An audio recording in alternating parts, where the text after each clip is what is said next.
네, 지금부터는 정부가 내놓은 살림살이 계획, 내년도 예산안 핵심만 뽑아서 살펴보겠습니다. 정부 예산안이라는 건 정부의 경제 철학을 뒷받침하는 거죠.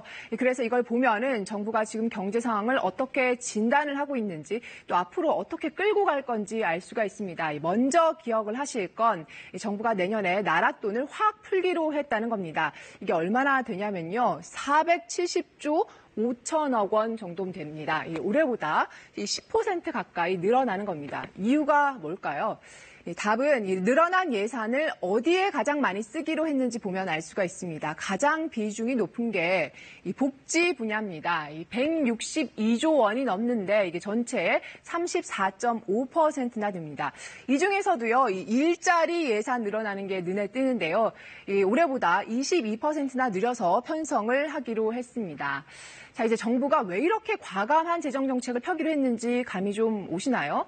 네, 지금 이 고용, 분배 관련해서 지표가 굉장히 안 좋죠. 여기에 저출산 문제까지 점점 더 심각해지는 상황이어서요.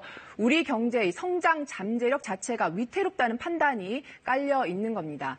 정부가 이걸 손 놓고 있을 수 없으니까 이 나랏돈을 풀어서라도 해결을 하겠다는 겁니다.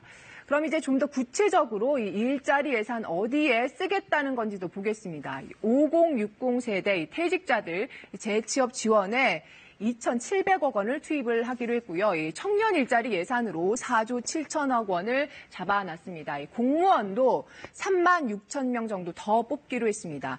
간병이나 아이 돌보미 같이 공공부문의 사회 서비스 일자리도요.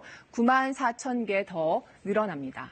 그런데 사실 정부가 돈 풀어서 만들 수 있는 일자리는 제한적이거든요. 주로 공공부문이나 취약계층에 집중이 돼 있습니다.